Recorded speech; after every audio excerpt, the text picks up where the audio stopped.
Welcome back to the Word on Pop Culture podcast. I'm Julian Spivey, the creator, editor, and lead writer of the Word on Pop Culture. Just a reminder that you can find us online at thewordonpopculture.com. And please give this podcast a like, review, and share if you will. Today I'm joined by Aprille Hanson-Spivey, a frequent contributor to both this podcast and the Word on Pop Culture website. Welcome back to the show, Aprille. Thank you for having me once again. Of course. Today we're going to continue our ongoing fantasy concert setlist series, which we haven't actually done one of these episodes in quite a while, so it'll be fun to get back on it. We've featured previous fantasy concert set lists for Taylor Swift, Lady Gaga, Bruce Springsteen, Eric Church, Tyler Childers, and the Rolling Stones. So if you're listening and would like to revisit those, you can go back into the archives of this podcast and check them out. Please do. Today, Aprille is joining us for a fantasy concert set list of her favorite artist, Country Music Award winner Miranda Lambert, whom we recently had the honor of seeing perform live at the AutoZone Park in Memphis, Tennessee, a little over a week ago. Aprille, how was that show? Oh my gosh, it was so amazing. And we have seen her, and I know that you and I have talked about this. It's hard to remember. We've seen her here, I believe, like 4 or 5, 6 times at this point. But this was by far the closest we've ever been. We were in the pit. We were only a few VIP pit, really. We were only a few, I would say, like third row in the pit from her. And it was amazing to be up that close to, my favorite artist. It was such a surreal experience. And she did amazing. She was sick, unfortunately, but she still gave it her all, and she sounded amazing. I don't know what kind of voodoo she has to do to make her voice sound like that when she's sick, but it was pretty amazing. It was a very cool experience. Yeah, and if anybody that's listening would like to go back and read my review of this concert, you can find that at the music section on the Word on popculture.com. So, for anybody who has never listened to one of our fantasy concert set list episodes, this is basically how it works. I ask my guest, or in the case where I'm doing it myself, to compile a list of 12 songs, basically, that would be the bulk of this artist's concert. Now, they can choose any theme that they want along the way, or they can just basically pick their favorite songs, songs that they've never seen their favorite artist perform in concert before, etc. And then after the 12, I ask them to pick a 3-song encore to wrap the show. Now, it's 15 songs total. I know most artists do 20 or so songs in a set, but we don't want these episodes to go too long, so I've condensed it to 15 songs total. It's So very, very, April's got that task ahead of her today. very hard to do. Very hard to cap it at 15. In fact, I think I tried to ask if I could have more songs Yeah. because it's just And yes, yeah, it's tough to break it down to just 15 songs. She's got an incredible discography, and it's really hard to just narrow that down. yes, this year actually marks the 20th anniversary of her debut album Kerosene, released in 2005. So 20 years worth of great recordings for Miranda Lambert, who is one of the most awarded singers in the history of country music. So yeah, it's a tough task. And throughout this fantasy set list that we're going to compile, I'm going to ask Aprille a few questions here and there about her fandom of Miranda Lambert, kind of how she got into her music, etc. So what we'll do to start the show is basically there's not necessarily a theme if you don't want one, Aprille, but I always like to tell people to pick a great show opener, one that's really going to get the crowd uh, amped and ready to go for a couple of hours worth of great music. So when you're crafting your fantasy Miranda Lambert set, what do you want to hear her perform first? Well, I absolutely would love to hear her perform Little Red Wagon first off of her Platinum album, which was from 2014. And I know you're probably going to roll your eyes at this, Julian, because I know this is not your favorite song of hers. But I do love how this song has a little bit of a slow build at the beginning, which I think is perfect for a performer to kind of rev the crowd up, so to speak. And then it quickly goes full throttle. And an opening song really needs to be one that the fans love and can really get the crowd going. And I think this one is Miranda at her best, and all of her female fans can really jam out to it specifically. It's kind of one of those female empowerment type songs. Kerosene or Gunpowder and Lead could easily fit in this spot, but I really feel like those should be saved for later. I love how she switches the line. One of the lines in the song is "I live in Oklahoma" to "I got the hell out of Oklahoma," which is kind of a dig at her ex country singer Blake Shelton. So it's just a fun song. I love dancing to it. It's high powered and it's just perfect for an opener. Yeah, it's never been one of my favorite songs from her. It's off her Platinum album, and it's one of the few covers she has in her repertoire. Mhm. It was originally done by Audra May, and it's written by Audra May and Joe Ginsberg. And honestly, it was on Audra May and the Almighty Sounds 2012 album, and in all the years I've been listening to Miranda Lambert's version, I've never actually gone back and listened to Audra May's version. Have you? I have not, and I probably need to, but I will say that Miranda does an amazing job with covers. One of the songs that I really wanted to include on this list, and I actually didn't, was "Look at Miss Ohio" from her For the Hmm. Record album in 2011. It was truthfully one of my absolute favorite songs from her, and I just could not fit it in.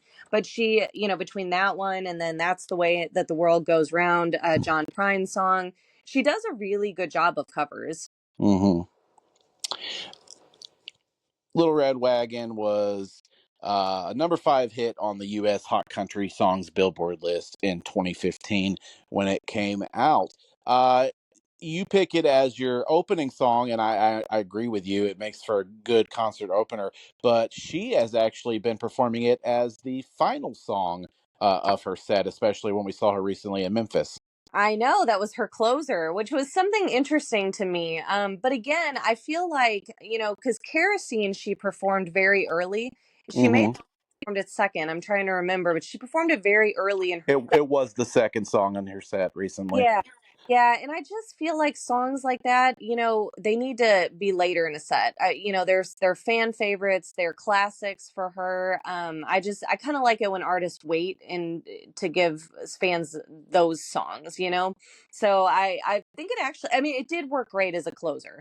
Yeah. No judgment, obviously on Miranda's choice there, but I definitely think it could also work as an opener. All right. What do you have as the second song on your set list? So the second song on my set list, which I'm sure I've heard her perform at some point, but not recently, is "Me and Charlie Talking" from her Kerosene album from 2005. Of course, as you mentioned, the 20th anniversary, or 25th. I'm sorry, or no, sorry, 20th anniversary of the album's release.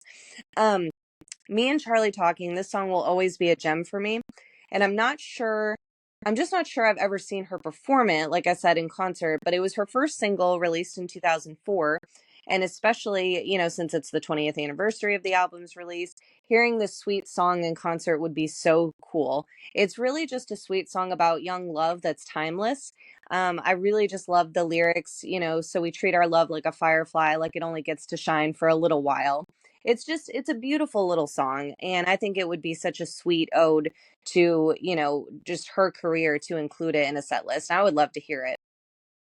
Yeah, I wouldn't mind hearing this one either. It was co-written with her father, Rick Lambert, and Heather Little, of course, off of Kerosene.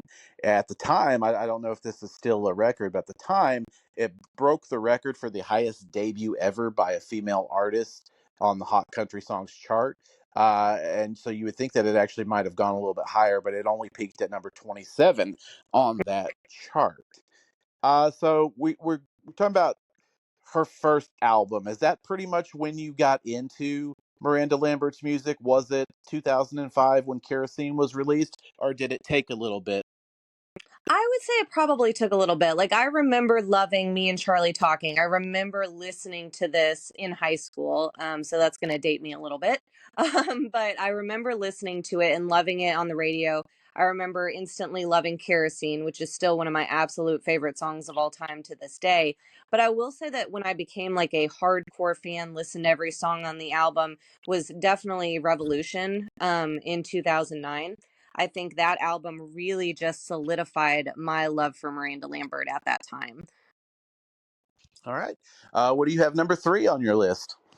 So, number three on the list, actually, speaking of Revolution, is going to be Heart Like Mine from that album. And this is one that I'm pretty sure, always performs in concert. I don't know if I've ever not heard her perform it. And, part of my thought with this set list is just thinking, okay, well, what are some songs that I could eliminate, or what songs do I need to hear because I've heard them? But this song will just never get old to me. I love that this is kind of a religious song, but it's in a very Miranda-esque style. What has always made me love this song is that she's singing about how she's not perfect, but she knows she's loved by Jesus anyway. And I think a lot of people feel that way.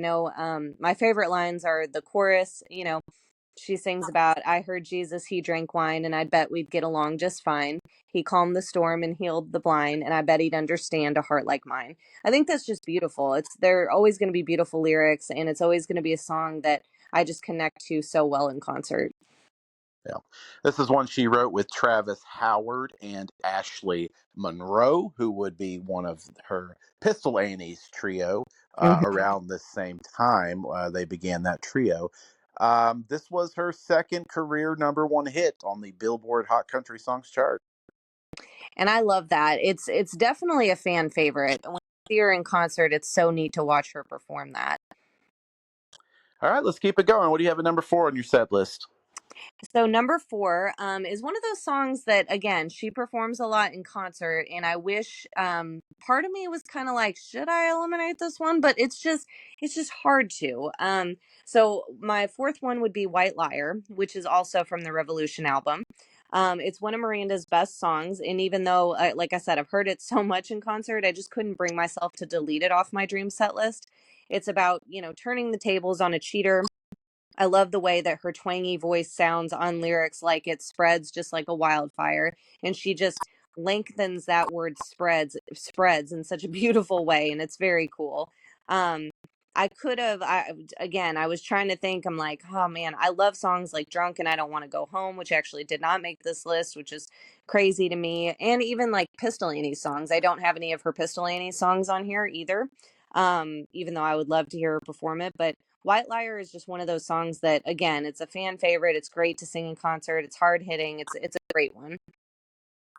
Yeah, this one was co-written by Miranda along with one of the great Nashville songwriters of the last 20 years or so, Natalie Hemby.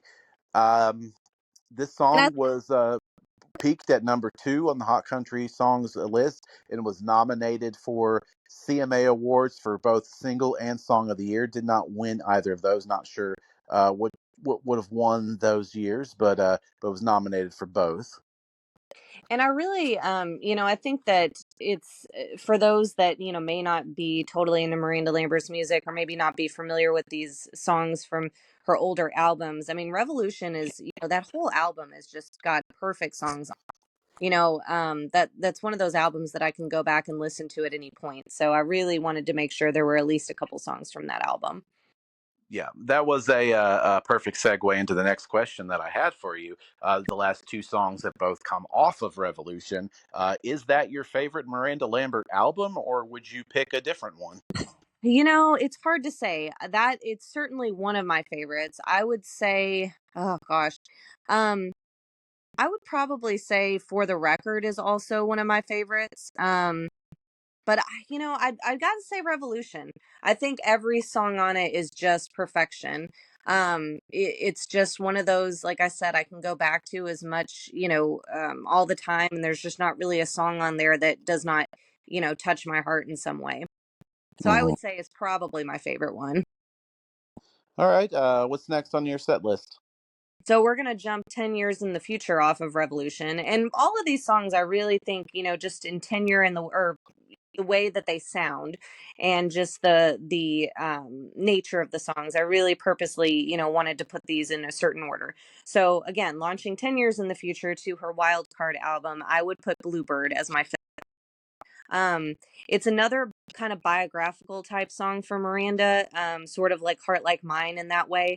And for those are, I feel, like her best, honestly. It's also such a relatable song that no matter what is happening in your life, you can turn it around. It's, as she talks about, like mixing lemons in your drink. If the whole wide world stops singing and all the stars go dark, I'll keep a light on in my soul and a bluebird in my heart.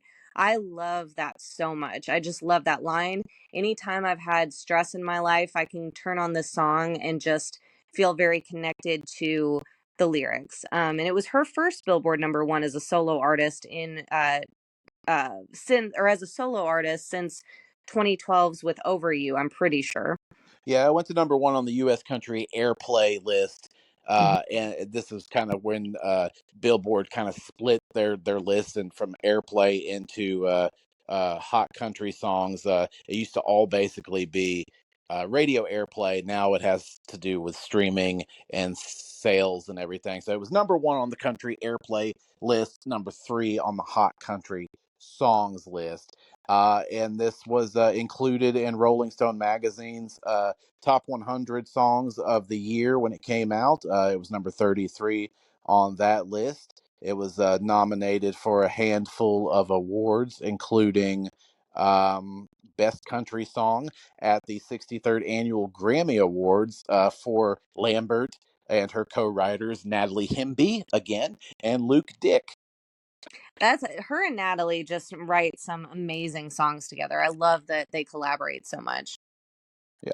So what do you have after Bluebird? So after Bluebird, this was probably the most exciting song that I put on this list because I've never heard her perform it in concert, and I highly doubt I will ever hear her perform it in concert, quite honestly. So on the flip side of Bluebird is one of my absolute favorite songs from Miranda. So #6 would be Bathroom Sink from her Platinum album in 2014. While it's not as dark and raw as the song Vice, you can hear her vulnerability just from the opening lyrics when she's talking about putting on her makeup and putting on off the hard stuff. It starts off slow, but then it goes harder while still kind of maintaining this reality that life isn't perfect and it just sucks sometimes. And I've listened to this song so many times over the years when I've been struggling with just the pitfalls of life. um that this song and really Look at Miss Ohio um are kind of the two go-to songs I go for her. Sometimes Vice too, but that just kind of Bathroom Sink just hits my heart very hard, so I would love to see her perform in concert, especially because she has lyrics like, she talks about it's amazing the amount of rejection that she can see and, that I can see in my reflection. I just can't get out of the way. And the song ends in just kind of a perfect way. It kind of slows down a little bit, almost kind of like a heartbeat at the end. And she talks about how she's praying as she gets ready for God to make her steady, thank him for his patience, and I take my medication. And I bless this day and all it brings, and I clean up the bathroom sink. And it's just, you can just feel the relatability when you're just feel kind of broken and just having that moment in the mirror with yourself. It's just it's a beautiful song, but it's also fast paced, and I think it would actually do really well in concert. Her platinum album kind of had a couple kind of songs like that, in that way. So I would absolutely be flabbergasted if I ever heard her do it in concert. And Bathroom Sink is a rarity in Miranda Lambert's discography, as it's one of the rare songs that she wrote solely by herself. She usually has co-writers on her album tracks. Absolutely. And that's why, I say that, it's really talks about her vulnerability. And, I mean, the song may not be about her. I mean, she could be writing it about somebody else, but I really feel like that was a time period. The Platinum album had a lot of interesting songs on it. She had Priscilla, which is a song, she was kind of talking to Priscilla Presley and talking about, like how she dealt with being, queen of the king, talking about Elvis. And that was a time when I think her and Blake Shelton were just kind of struggling, and because they really were like the king and queen of country music at that time. Hmm. And I just really, and I love that song too, and it's off of that album. So I just feel like that was a time period where she was going through a lot in life. And Yeah. anytime, obviously you don't want to see your artist going through a lot because they're people and you don't want them to struggle with that. But also, it definitely produces some amazing music, and that is one of those songs that just really, really shows that she can do a great job writing a song that's not only seems cathartic for her, but cathartic for her fans too. Yeah. All right, so we're halfway through the bulk of our Miranda Lambert fantasy concert set list. Let's go on with song number 7 on your list. hmm So, song number 7, I would choose All Kinds of Kinds. That is on For the Record from 2011. And Miranda has performed this one, I believe, every time or most of the times we've seen her. And it always shocks me that this one makes the list. But It seems to be near and dear to her heart. it really does, and that's why I love it. I mean, it's truly one of my and I keep saying, I feel like I say this with every single song, it's one of my favorites, but it truly is. But in the best way, because she just always points out one of the things I love about this song when she performs it, she always makes a point to say how the song is about loving one another despite our differences. Hmm. And I think that message is timeless, especially the lyrics, some point the finger, let ignorance linger. If they looked in the mirror, they'd find ever since the beginning to keep the world spinning, it takes all kinds of. And I just love it. I think it's a message that we need to hear all the time. And I love that she keeps that in her concert list. And I definitely have it in my concert list for her.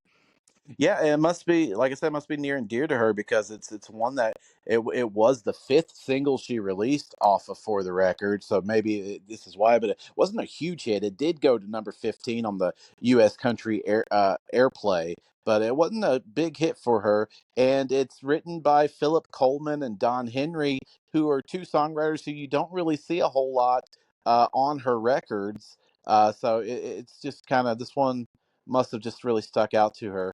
And I will say one thing that I really enjoyed about the recent performance of the song in Memphis, and I'm sure she's been doing this frequently as of late, is this is the song where she really shows off her dog rescue charity, and they showed all sorts of dogs that I believe have been rescued and adopted out through her. I believe it's called Mutt Nation. Correct me if I'm Yeah. wrong. Nope, you're absolutely correct. And that was a perfect like visual to have in the background. That is Yeah, one of the reasons why Miranda is one of my favorite artists too, just because of all her work with rescues. It's amazing. yeah. All right, what's next on your list? So next on my list, I was really back and forth with this one, honestly, because there's other songs that I would love to have included on this set list, but I really, especially just hearing it in concert, I thought it was one that just connected with fans, and it's more of a recent one. So I chose If I Was a Cowboy, off of her Palomino album, from 2022. It's really for her female fans. It's kind of playing on the whole stereotype of cowboys being the ones to ride off into the sunset, not worrying about breaking hearts, nipping on their whiskey as she sings.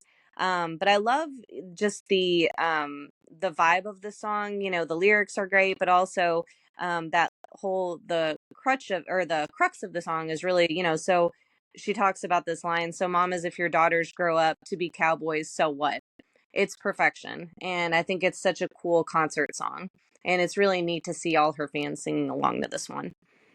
Yeah, this one went to number 8 on the U.S. Hot Country Songs Billboard chart and number 12 on the Country Airplay chart. And this was one she co wrote with Jesse Frazier. hmm And there was a couple songs off of that album in particular. I kind of played with the idea of including Carousel. That's kind of one of those slower ones too. That's more of kind of like a story song. It almost kind of, I mean, it's talking about more of like a circus type situation, which sort of All Kinds of Kinds does a little bit too. And that's a very slower, quiet song. So that one could have easily gone here too if off of that album. Also, the song Strange could have gone here too, but I don't know. I just really like If I Was a Cowboy. Yeah, Miranda Lambert certainly has a fondness for circus imagery. You can tell from some of the songs she's recorded. Some of her best songs, in fact. Yeah, absolutely. All right, so what's next on your list? So next on my list, I feel like after, we can kind of ease into this song, and it's definitely one of her best ever. I have number 9 as Vice, from her double album, The Weight of These Wings, released in 2016. It was really, this song, obviously will go down as one of Miranda's best songs. Following her highly public divorce from singer Blake Shelton, Miranda came out in full force on her Weight of These Wings album with Vice. It's such a perfect raw song that journeys into this pain and heartache of, I assume, Lambert's vices of alcohol, sex, and addiction to goodbye. The listener can just really hear the painful cut into her reputation that she's very just acutely aware of, and how far she fell. Anyone who has hit rock bottom can relate to this song, and I really came to respect her even more as an artist after this one came out for her vulnerability, and it's such a crowd favorite. Yeah, this was went to number 2 on the Hot Country Songs list, number 11 on the Country Airplay. And that's Was a wild to bet. me, number one. What's that? It's wild to me it didn't go number one. Well, and it's obviously the difference in sound and the changing aspects of country music. The fact that it couldn't even be a top 10 on the radio is kind of indicative of how country music went around this time 10 years ago, or was at this time 10 years ago. It was nominated, however, for 2 Grammy Awards, including Best Country Song and Best Country Solo Performance. This is one that Lambert co-wrote with Josh Osborne and Shane McAnally.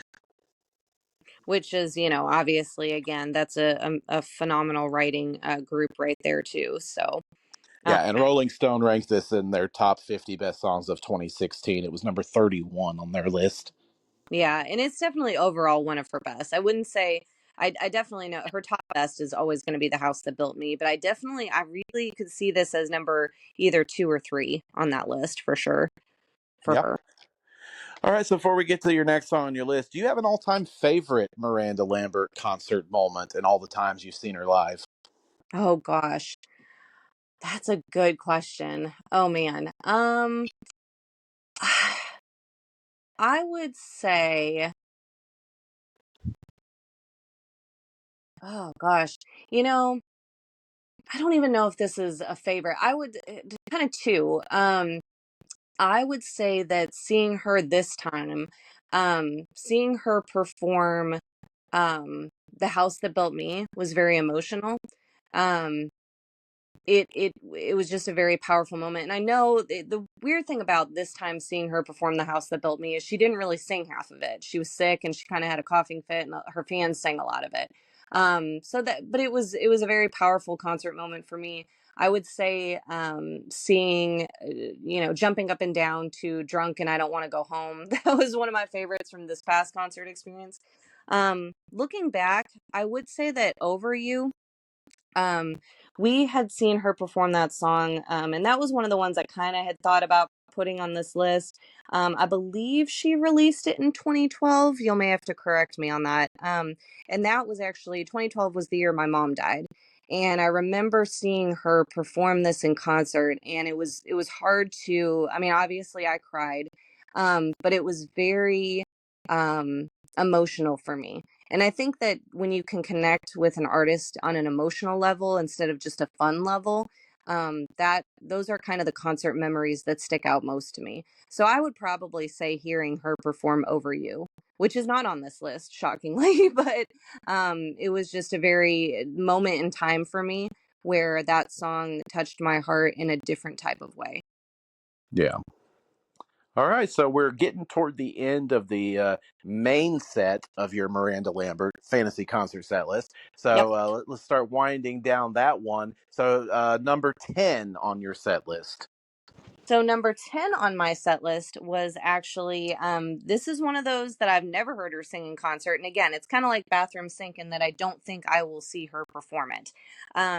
But number 10 would be Ugly Lights, from The Weight of These Wings in 2016. So back to back, The Weight of These Wings songs on the set list. I think it pairs well after The Pain of Vice. While Vice is retrospective, Ugly Lights is defiant. in it's this "So What If I Feel Comfortable in Here" in a bar. It's almost like surrendering to the craziness.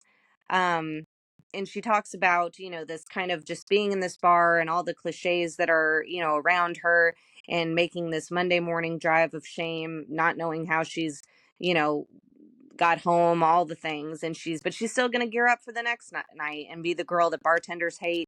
She'll be sitting there alone when the ugly lights come on. It kind of reminds me a little bit in style to Chris Christopherson's "From the Bottle to the Bottom." And it's always been a song that I just really connected with. Yeah, I agree. It's one of her best songs. It'd be a nice one to see in concert. And I just don't, I mean, like I said, I don't see her ever performing it, but I do think it would be very cool.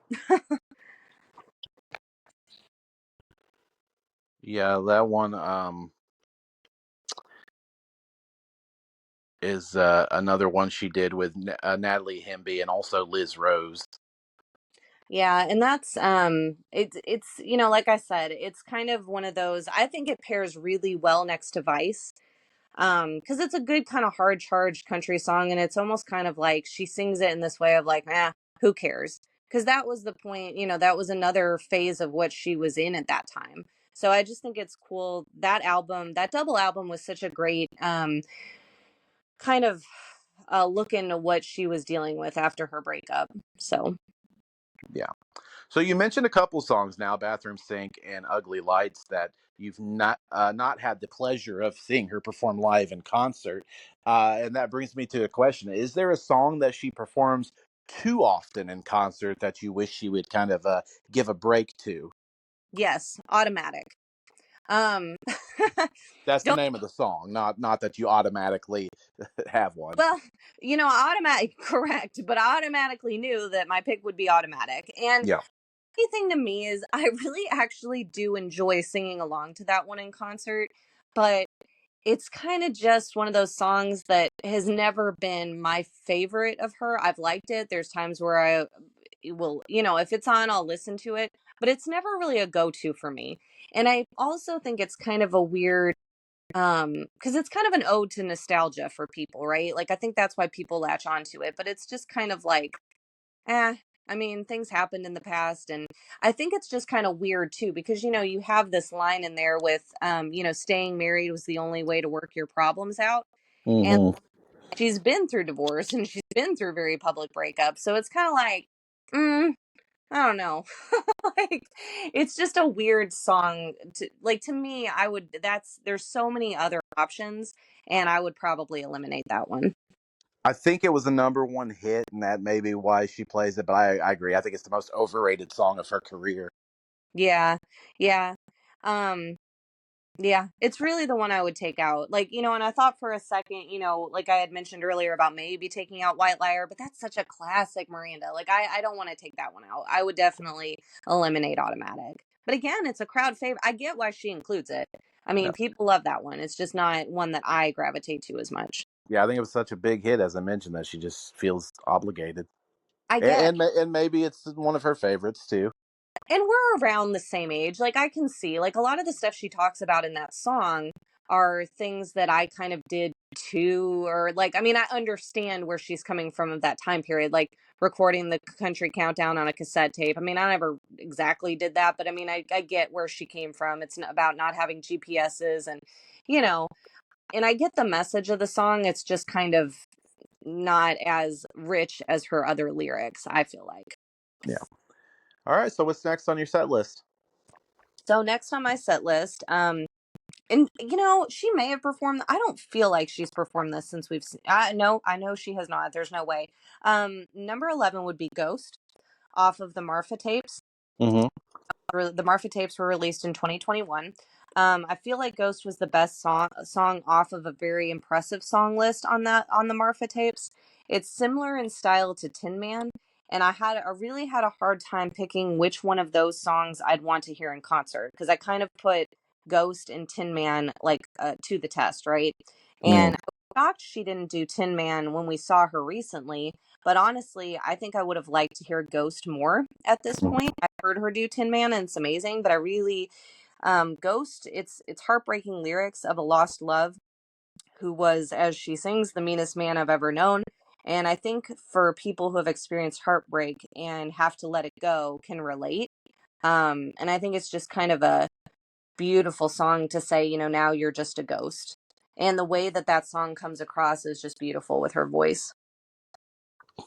Yeah, and I believe that was actually the number one song on the Word on Pop Culture, our website, the year the Marfa tapes were released. I'm pretty sure. I could be wrong, but I think I had that as the best country or Americana song of the year, and of course, was co-written by Jack Ingram and John Randall, who she did that incredible stripped down album with. Absolutely. So I definitely think that would be amazing to hear. And it, again, it represents the Marfa tapes. And it's kind of a nice, you have, I picked Vice and then Ugly Lights, which is a little bit more hard charging. And then you can go for Ghost. So it's kind of like a 3-part, breakup list in the middle of the concert. All right, well, we've come to the end of the main set of the Miranda Lambert Fantasy Concert Set List. So, what are you going to end the main set with? So I am going to end the main set with Gunpowder and Lead from her Crazy Ex-Girlfriend album in 2007. I feel like after a song like Ghost, I think it's best to go right into one of her classics. And it's still one of the most badass songs that's about fighting domestic abuse. It's kind of well known for at least Miranda fans that her family took in women that had been abused. So Miranda co-writing this powerful anthem is just so important, I think, to include every time she performs. The combo of the acoustic guitar and the resonator guitar at the beginning give it such a cool sound. It's always distinctive, and fans know what's coming. Yeah. And this was her first career top 10 hit when it came out in 2008, went to number 7. Mm-hmm. It's This is another one that she worked on and wrote with Heather Little. and it's one of those, like, she's gonna perform it every time, as she should. And I Yeah. think it's the best way to end the main set because it is one of her biggest. I think it's just a great way to end it and then leave the crowd wanting more. This was one of Pitchfork's 100 best songs of 2007, which is interesting because Pitchfork's never been all too big on country music. That's interesting. But it's such a good, like, I feel like this has more, it's country for sure, but it's kind of got a good rock edge to it too. All right, so that brings us to the end of the 12 song main set. Now, here's kind of the trick to a Miranda Lambert show. Miranda Lambert actually does not perform encores. She just ends her show, and it kind of is a bit of a head scratcher for people who have not seen her previously, expecting her to come back out, but she ends on a high note with some rip roaring, hard pounding songs that make you want to jump up and down, as you mentioned earlier, Yep. and that's it. But for the purposes of this podcast, we always have a 3-song encore. Before we get into that, though, what do you think about artists? I know it's kind of becoming a thing these days. It's kind of like an old school rock music thing where bands would leave and they'd come out and they'd do a 1, 2, 3-song encore or so. Sometimes, if you're like Bruce Springsteen, maybe even more than that. But a lot of younger artists these days seem to be doing away with the encores. How do you feel about that? You know, I love a good encore. I really do. I think it's one of those moments where, and we all know, except for Miranda, for fans that don't know, we Well, all we know. saw American Aquarium recently, and they didn't do one either. They didn't. And, but I feel like historically in the past, American Aquarium has. And, for the listeners, we've seen them probably, they've got to be the artist we've seen the most in concert. And if you don't know them, definitely check out their music. They're definitely not as big as someone like a Miranda Lambert, but holy buckets, they're amazing. One of our favorites for sure. But yeah, I just feel like, and there's different ways you can do an encore. If bands don't want to go entirely off the stage, I mean, you could say like, "This is our wrap up song," and then just be like, "Actually, you know what? We're gonna do more," or something. I just like the idea of an encore because it's almost like you have this high of being, just entertained for this time period, and then it's almost like here's a little extra.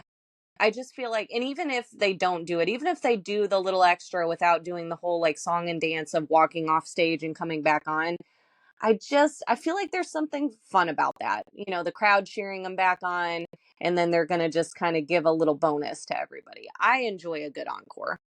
Yeah, I do too. I know it's performative, but I enjoy it too. It All right, is. so what are you going to take on as your first encore performance? So my first encore performance, so obviously we left him with Gunpowder and Lead, and I would definitely come back with The House That Built Me, from Revolution and of 2009. It's always going to be Miranda Lambert's. I keep saying favorite song, best song, whatever. This is Miranda Lambert's best song. Yeah, I agree with you. Yeah, I don't ever see that changing. Despite her impressive discography, she completely caught lightning in a bottle with this one. I'm sure for her, it's probably bittersweet that this is her main song, since it's very much wrapped up with her ex, Blake Shelton, who was supposed to record it, but then gave it to her when he heard her sing it. Um, it was her first number one hit, I believe. I believe so. Yeah. It's a song with such soulful nostalgia. And this is where, like, we talk about, or I mentioned Automatic tries to tap into nostalgia. It's nowhere near The House That Built Me. And maybe that's my ultimate problem with Automatic, because she's already done nostalgia so well. And it's this desire to visit where we came from when the world's getting overwhelming. And truthfully, this year is just hearing that song in concert has just already been hard after losing our beloved hound dog Benny. And so when she sang recently, Under That Live Oak, my favorite dog is buried in the yard, I just completely lost it. Like, it was a emotional concert moment for me. But I will say that everyone can relate to certain parts of that song. I love the chorus lyrics. It says, "I thought if I could just touch this place or feel it, this brokenness inside me might start healing. Out here, it's like I'm someone else. I thought that maybe I could find myself. If I could just come in, I swear I'll leave. Won't take nothing but a memory from the house that built me." I just think it's one of the most beautifully written country songs that there's ever been. I mean, Yeah, I think it's her best song, but it's also one of the best country songs ever. oh, definitely. There aren't too many country songs on Rolling Stone's list of the top 500 best songs of all time, but this one made their cut, coming in at number 441, and it's listed at 77 on Rolling Stone's list of the 200 greatest country songs of all time. It was, as we mentioned, her first number one. It won her first Grammy Award for Best Female Country Vocal Performance.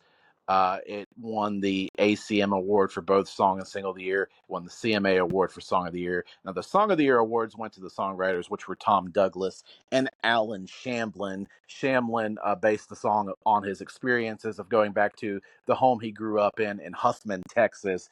He would visit that house at least once a year, so it was kind of from his perspective. And this was actually the first single. She had been around for about 5 years at the time this came out in 2010. It was the first single of her career, which she did not have a hand in writing. Yeah, and I wonder how that feels for her, like that this is really the song. I mean, obviously, I'm sure she's proud of this song and loves the fact that, you can tell she gets emotional when she performs it. I don't think I've ever seen her perform the song and not get emotional. Mm-hmm. Um, so I know as an artist, because all artists want to do, I would imagine, is share their heart with their fans and leave their mark. And no matter what she does in the future, like if her songs never chart anymore, all of the things, like let's say she just decides to up and retire, this song will always be just a part of her, and a part of her fans lives, and it's beautiful. So Yep, I completely agree. What do you have next on the encore? I definitely, we have the quiet, the house that built me to start to kick it off, because that's such a fan favorite. And I It would, is a little bit of a slower. You don't generally get slower songs to begin encores, but I can kind of see where you're going here. yeah, I mean, just because the other two songs I've got, I think you kind of got to build that up, right? And I think Yeah. the house that built me is a fan favorite enough to where, yes, it's slow, but people will latch on immediately. They'll get excited about it, right? So Mm-hmm. because they're excited about it, I would go straight into Kerosene. So that would be, off of her album of the same name, Kerosene, her debut album in 2005. I couldn't think of a better song to come after that than Kerosene, because I think it's her second best song in my opinion. Uh, People could argue that Vice could be in there, but I definitely think that or could give Kerosene a run for its money. But in my opinion, this is definitely her second best song. The times I've seen her, she's played this one early on in her set, like we talked about before. And that's always kind of surprised me. I really feel like this one should be near the end, because it really displays how amazing she was when her career started 20 years ago. Um, I mean, that's to have this kind of single right out of the gate is amazing. So, and every fan should know this song. It was the first example of her edginess as an artist, and it's just so much fun in concert. Her performance of this on the 2005 CMA Awards, I believe, was the one. It may have been the 2006 ACM Awards, but her performance of this song really is what put her on the map. Yeah. And it really, again, kind of established her as an artist. I mean, you can't have, like if you didn't have Kerosene, I mean, I don't think you'd have Gunpowder and Lead and other hard charging songs that she has. It just really, um, and I think it was just something that was needed at country music at the time, for just a really strong, like female type. I mean, to me, if you go way back, it's kind of like a Loretta Lynn, um, in that same vein. Yeah. Um, so If Loretta Lynn had a little bit more rock in her sound, that's right. for sure, for sure. So it's like I said, it's one of my favorites. I think having it too early just feels weird to me as a fan. I don't know, like, Well, I don't know. It wasn't really a big hit. It only topped out at number 15 because she was kind of just getting going. I think we may have more nostalgia for it than most. I'm looking here online. Both Billboard and Paste magazine have done lists of the 10 greatest Miranda Lambert songs, and that this song only appeared at number 9 and 8, respectively, on those lists. uh, So maybe we have a higher feeling about it than some people. it's very possible. I mean, I would say, like, for me, if I had to pick a walk off song, like baseball walk off song, this is it. Like, it is one of those that's so fun for me, and I just feel like I would definitely want it as part of my three song encore. Yeah. This was a kind of a solo write, though she did have to give Steve Earle songwriting credit, as many noted at the time. It has some major similarities to his song Feel All Right, and she even stated after noticing that she unconsciously borrowed some of the melody and structure. Mm. Well, at least it didn't turn into a whole thing. I don't remember that turning it. Well, obviously, I'm glad that. It wasn't really that big of a deal. Yeah, yeah, I'm glad that they worked that out. But yeah, one of my favorites for sure. All right, so we've come to the final song of the encore, the final song of your fantasy Miranda Lambert concert set list. What are you going to end the show with? Well, I'm guessing you could probably guess at this point what I'm going to end it with, but I'll say it, and you can tell me if I'm wrong. My number 15 would be "Mama's Broken Heart" from. Oh yeah, yeah, that makes sense. Yep, from For the Record, and of course, was from 2011's For the Record. I believe I'd close out this set with that. It's a banger about heartbreak and not just acting like a lady when you're devastated. It's cutting down this idea that women have to act a certain way when they're in pain. Instead, she's giving everyone permission to not hide their crazy, no matter what their mama says. It's just a fun one to sing along to live. It is a fan favorite, and it's fun and it's hard charging, and I think you need to end a set with one that's very like packs a punch, and this one does. So Yeah, and this one was written by a trio of people who have really been some of the best songwriters in country music over the last decade plus. Shane McAnally, along with Brandy Clark and Casey Musgraves, mhm. And and Casey, it would go to number 2 on both the country airplay and hot country songs charts. yeah, it's one of my favorite songs by her. And but the whole list was very hard. There were several songs that I wanted to include that didn't make it. What would be number 1 on that list that didn't make your cut? Oh gosh, I would probably say Tequila Does. Okay. um That was one of my and I say or look at Miss Ohio just because I haven't heard it before, and again that would be one that I would love to hear. But Tequila Does, I think that's a great concert song. Just a fun party one, but it's off of the Marfa tapes as well. And I'm trying to remember, I think it was actually off of her Wild Card album too, but she did a version of it on the Marfa tapes. But that one's it's a fun one. It's a fun concert one. And it's very country sounding, that twang. So I definitely that one.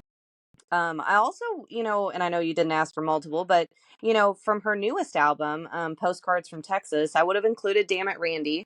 And she did perform that one recently. I didn't have any on my set list for from that album, but there's a lot of great ones on that too. Wranglers, Bitch on the Sauce, Just Drunk. Um, there's quite a few. I didn't include Famous in a Small Town, which she usually performs too. So there's lots. Yeah, well, you put together a great list. A lot of which we've seen her do multiple times. Some of which I agree with you. I wish she would put into her set list. But again, you're probably right. She probably won't. They're probably not because they weren't singles, and Yeah, uh, maybe she'll do a tour someday of the the non-sing. album. Yeah, the non singles, the album tracks, Oh my the, gosh, the that would. deep cuts. Oh, and that, you know what? Like if we did that would totally change the set list. If you told me to come up with the non-single tracks and just the outlier, that would, oh, that would be amazing. I would love to see her perform some of that in concert, and that would definitely reshape everything. I understand why they don't, but I think artists should at least once in their careers go on a deep cut tour. Yeah. Oh, yeah. That would be very cool. And maybe it's a situation where, like, not in these big venues, but even like in the smaller ones, like, and I know it's hard for Miranda to go back to those type of venues, I'm sure. But even if she were to do that, that would be kind of cool to go more into intimate spaces and do, tracks that are not the main ones. So I think it would be fun for artists too. It Yeah. would give them a chance to perform stuff that they don't usually perform. So And you would ensure that only the hardcore of the hardcore fans are there. absolutely. And, I would want to be there. Yep. Well, thank you for joining me on this episode of the Word on Pop Culture podcast.